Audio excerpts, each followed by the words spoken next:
अस्सलामु अलैकुम वरहमतुल्लाहि वबरकातुहू। Welcome to my YouTube channel Attari Quran academy. आज इंशाअल्लाह हम फैज़ान तजवीद से लेसन नंबर 5 का पार्ट 3 पढ़ेंगे। अगर आपने अभी तक पिछले पार्ट्स नहीं पढ़े लेसन नंबर 5 के, तो नीचे डिस्क्रिप्शन में लिंक मौजूद है, सिंपली आप उस पर क्लिक करके पिछली वीडियोस देख सकते हैं। तो चलिए आज का सबक स्टार्ट करते हैं। अऊज़ु बिल्लाहि मिनश शैतानिर रजीम, बिस्मिल्लाहिर रहमानिर रहीम।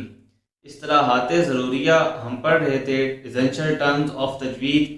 तो 1 से 18 तक हम पिछली वीडियोस में कंप्लीट कर चुके हैं। आगे इंशाअल्लाह आज स्टार्ट करते हैं। 19वीं इस्तिलाह है हमारी तनवीन। अच्छा, तनवीन किसे कहते हैं? 2 ज़बर, 2 ज़ेर और 2 पेश को तनवीन कहते हैं। जिस तरह ज़बर, ज़ेर, पेश को हरकत कहते हैं, ठीक है। इसी तरह 2 ज़बर, एक स्टेप अगर हम आगे बढ़ें, 2 ज़बर, 2 ज़ेर और 2 पेश को तनवीन कहते हैं। तनवीन नून साकिन होता है जो कलमे के आखिर में आता है, ठीक है। इसलिए तनवीन की आवाज़ नून साकिन की तरह होती है, ठीक है। जिस तरह ये देखें, ता, 2 ज़बर तन, ठीक है। और इसी को अगर हम खोल के लिखें तो ये बनेगा ता नून ज़बर तन, ठीक है। तनवीन असल में क्या होता है? नून साकिन होता है जो कलमे के आखिर में आता है, इसलिए तनवीन की आवाज़ नून साकिन की तरह होती है, ठीक है। अब जिस हर्फ पर तनवीन हो उसे हम क्या कहते हैं? जिस तरह जिस हर्फ पर हरकत हो उसे हम मुतहर्रिक कहते हैं, ठीक है। इसी तरह जिस हर्फ पर तनवीन हो उसे हम मुनव्वन कहते हैं। क्या कहते हैं? मुनव्वन कहते हैं। जिस तरह ता पर 2 ज़बर है, यानी ता पर क्या है? तनवीन है। इसी तरह ता के नीचे 2 ज़ेर है, मतलब ता पर क्या है? तनवीन है। इसी तरह ता के ऊपर 2 पेश है, मतलब ता पर तनवीन है। तो ता को हम क्या कहेंगे? तीनों सूरतों में हम मुनव्वन कहेंगे, ता को मुनव्वन कहेंगे। आगे 20वीं इस्तिलाह है हमारी हुरूफ मद्दा या हवाइया, ठीक है। अब हुरूफ मद्दा आपने मदनी कायदे में पढ़ रखे हैं कि हुरूफ मद्दा 3 हैं, अलिफ, वाव, या। यहाँ पर हम इसकी थोड़ी सी डिटेल समझ लेते हैं, ठीक है। हवाइया, हवाइया मतलब हवा पर ख़त्म होने वाले हरूफ, इन्हीं को हरूफ हवाइया या हरूफ मद्दा कहते हैं। अब जैसे देखिए, मिसाल के तौर पर अलिफ, वाव, या, ये कौन से लेटर्स हैं? हरूफ मद्दा या हवाइया। अलिफ, वाव, या, इनको हरूफ हवाइया या हरूफ मद्दा कहते हैं। क्यों? क्योंकि ये हवा पर ख़त्म होते हैं, ठीक है। जैसे वाव, या, अलिफ। अब इनमें आप देखें, ज़बान जो है वो किसी जगह को टच नहीं कर रही, ठीक है, अंदर, ठीक है। जैसे बाकी हरूफ जब अदा होते हैं, ज़बान का किनारा कभी कहीं लगता है, तो इस तरह करके हर हर्फ की मुख्तलिफ डिटेल है। तो अलिफ, वाव, या, ये वो लेटर्स हैं जो हवा पर ख़त्म होते हैं, जैसे वाव, या। तो इस वजह से इनको हरूफ हवाइया कहते हैं, ठीक है। अब कैसे पता चलेगा हरूफ मद्दा हरूफ हवाइया कौन से हैं? ठीक है, ये आपने मदनी कायदे में पढ़ा है। अगर आपने पढ़ा है तो आपको पता होगा कि अलिफ से पहले ज़बर हो तो अलिफ मद्दा होता है, वाव साकिन से पहले पेश हो तो वाव मद्दा होता है। इसी तरह या साकिन से पहले ज़ेर हो तो या मद्दा होता है, ठीक है। अब तजवीज़ के अंदर हम इसे कैसे कहेंगे? साकिन माक़बल मफ्तूह हरकत मवाफ़िक, जैसे फ़ज़ान तजवीद में लिखा है, ठीक है। अब साकिन माक़बल हरकत मवाफ़िक क्या मतलब? अगर आपने पिछली टर्म्स अच्छे तरीके से पढ़ी हैं तो आपको पता चल गया होगा। साकिन मतलब जो हर्फ साकिन हो, जिस पर जज़म हो, माक़बल पहले वाला, ठीक है। हरकत मुवाफ़िक मतलब हरकत के मुताबिक, ठीक है। अब एक मिसाल से हम ये समझते हैं, जैसे ऊज़ीना। अब इस पे आप देखें तीनों कायदे लग रहे हैं, ठीक है। यानी अलिफ मद्दा भी हो रहा है इसमें, वाव मद्दा भी है और या मद्दा भी है, ठीक है। जैसे देखें ऊज़ीना, अब इसके अंदर ऊ, अब वाव साकिन से पहले पेश है, ठीक है, तो वाव मद्दा हो गया, ठीक है। दी, अब यहाँ पर देखें या साकिन से पहले ज़ेर है तो क्या हो गया? या मद्दा हो गया। इसी तरह ना, अब अलिफ से पहले ज़बर है तो ये अलिफ मद्दा हो गया, ठीक है। हरूफ मद्दा या हवाइया का कॉन्सेप्ट क्लियर हो गया। तो चलिए आगे चलते हैं। हरूफ लीन, नरमी से अदा होने वाले हरूफ को हरूफ लीन कहते हैं, ठीक है। जैसे बऊ, बई, साकिन माक़बल मफ्तूह, मफ्तूह मतलब फतह, ठीक है।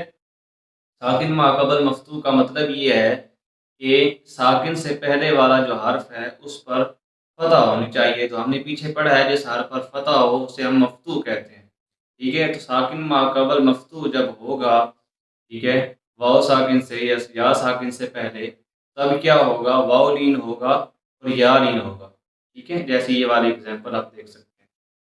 تو آگے پڑھتے ہیں۔ اچھا جی، آگے 22، 23 اور 24 پر ہے فتح اشبائی، کسرہ اشبائی اور ضمہ اشبائی۔ اچھا، یہ بڑا انٹرسٹنگ ہے اور بڑا آسان بھی ہے، دھیان سے دیکھیے کہ زبر، زیر اور پیش، فتح، کسرہ، ضمہ، یہ آپ نے پہلے پڑھ لی ہے، ٹھیک ہے؟ زبر زیر پیش کو فتح کسرہ ضمہ کہتے ہیں نا، ٹھیک ہے؟ اچھا، اشبائی، جیسے یہ زبر ہے تو زبر کو اگر ہم تھوڑا سا کھڑا کریں گے، ٹھیک ہے، تو یہ کیا بن گیا؟ اشبائی۔ اشبائی ہوتا ہے کھڑا، ٹھیک ہے، سیدھا۔ تو یہ زبر ہے، زبر کو ہم سیدھا کریں گے تو یہ اشبائی ہو گیا، ٹھیک ہے؟ جسے ہم کیا بولیں گے؟ فتح اشبائی، ٹھیک ہے؟ کھڑے زبر کو ہم فتح اشبائی بولتے ہیں۔ اسی طرح یہ زیر ہے، زیر کو کھڑا کریں گے، اشبائی، سیدھا کریں گے تو کیا ہو گیا؟ یہ کسرہ اشبائی ہو گیا، ٹھیک ہے؟ کسرہ اشبائی۔ اسی طرح آگے ضمہ اشبائی۔ اب ضمہ کس کو کہتے ہیں؟ پیش کو کہتے ہیں۔ اب پیش کو جب ہم الٹا کریں گے تو یہ کیا بنے گا؟ یہ الٹا پیش بنے گا، ٹھیک ہے؟ تو الٹے پیش کو ہم کیا کہتے ہیں؟ الٹے پیش کو ہم کہتے ہیں ضمہ اشبائی۔ کیا کہتے ہیں؟ ضمہ اشبائی، ٹھیک ہے؟ تو فتح اشبائی، کسرہ اشبائی اور ضمہ اشبائی، ٹھیک ہے؟ اس کی ڈیفینیشن بھی آپ یاد کر لیجئے، ہو سکے تو اپنی کاپی پہ لکھ لیں۔ 25ویں اصطلاح ہے ہماری سکون۔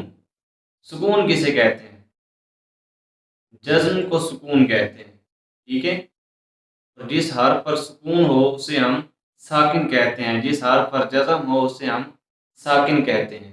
اگزامپل سمجھیں، جیسے دیکھیں حمزہ، نون، زبر، ان۔ اب یہاں پر نون پر جزم ہے، ٹھیک ہے؟ تو نون کیا ہے؟ ساکن ہے۔ ساکن کی جو ہے نا، آپ اگر مختلف قرآن پاک دیکھیں تو اس میں یہ مختلف شیپس ہیں اس کی، ٹھیک ہے؟ اب ایک یہ والی شیپ، ٹھیک ہے، اسی طرح یہ والی، اسی طرح یہ والی، تو یہ تینوں شیپس آپ کو ملیں گی جو ساکن حروف ہوں گے۔ تو یہ تینوں سائن جو ہیں یہ سکون کے سائن ہی ہیں، ٹھیک ہے؟ آپ نے اس کو دیکھ کے پریشان نہیں ہونا، ٹھیک ہے؟ جہاں پر یہ ہوں گے مطلب اس کا کہ یہ ساکن کے جو ہیں وہ سمبلز ہیں، ٹھیک ہے؟ اس طرح ہم لکھیں گے احمد، ٹھیک ہے؟ اب احمد میں ہا پہ اور دال پہ ہم نے جزم لگانی ہے، ٹھیک ہے؟ جیسے یہ والا سائن، ٹھیک ہے، یہ بھی ٹھیک ہے۔ اسی طرح احمد، یہ جو سائن ہے یہ بھی ٹھیک ہے اور یہ سائن بھی ٹھیک ہے۔ 26ویں اصطلاح ہے ہماری تشدید، ٹھیک ہے؟ تشدید کسے کہتے ہیں؟ آئیے سے سمجھتے ہیں۔ شد کو تشدید کہتے ہیں، ٹھیک ہے؟ اور جس حرف پر تشدید ہو اسے ہم مشدد کہتے ہیں، جیسے اسا۔ مشدد حرف جو ہوتا ہے یہ 2 دفعہ پڑھا جاتا ہے، ایک مرتبہ اپنے سے پہلے والے متحرک حرف سے ملا کر اور دوسری دفعہ اپنی حرکت کے مطابق ذرا رک کر، جیسے حمزہ، سین، زبر اس، ایک دفعہ ہو گیا، پھر سین، زبر سا، اسا، ٹھیک ہے؟ تو یہ آپ نے ذہن میں رکھنا ہے۔ اچھا جی، آگے 27 نمبر پہ جو ہماری اصطلاح ہے وہ ہے مخارج۔ مخارج کسے کہتے ہیں؟ جیسے آپ سعودیہ میں جائیں، جہاں ایگزٹ کا آپشن ہوتا ہے وہاں پہ لکھا ہوتا ہے خروج، تو خروج کا مطلب ہوتا ہے خارج ہونا، ٹھیک ہے؟ نکلنا۔ تو مخارج یہاں پر اصطلاح تجوید میں مخارج سے کیا مراد ہے؟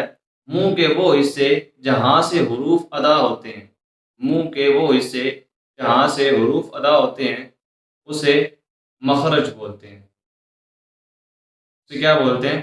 مخرج۔ اور مخرج کی جمع کیا ہے؟ مخارج، ٹھیک ہے؟ منہ کے وہ حصے جہاں سے حروف ادا ہوتے ہیں انہیں ہم مخارج بولتے ہیں، ٹھیک ہے؟ جیسے حلق، لسان وغیرہ۔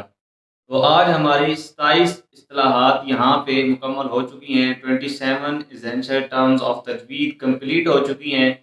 تو آگے انشاءاللہ ہم نیکسٹ ویڈیو میں پڑھیں گے۔ اگر آپ قرآن کریم تجوید کے ساتھ پڑھنا چاہتے ہیں یا یہ سارے کورسز کرنا چاہتے ہیں تو نیچے دیے ہوئے واٹس ایپ نمبر پر آپ کانٹیکٹ کر سکتے ہیں اور اتاری قرآن اکیڈمی میں ایڈمیشن لے سکتے ہیں۔ ملتے ہیں نیکسٹ ویڈیو میں، تب تک کے لیے اللہ حافظ۔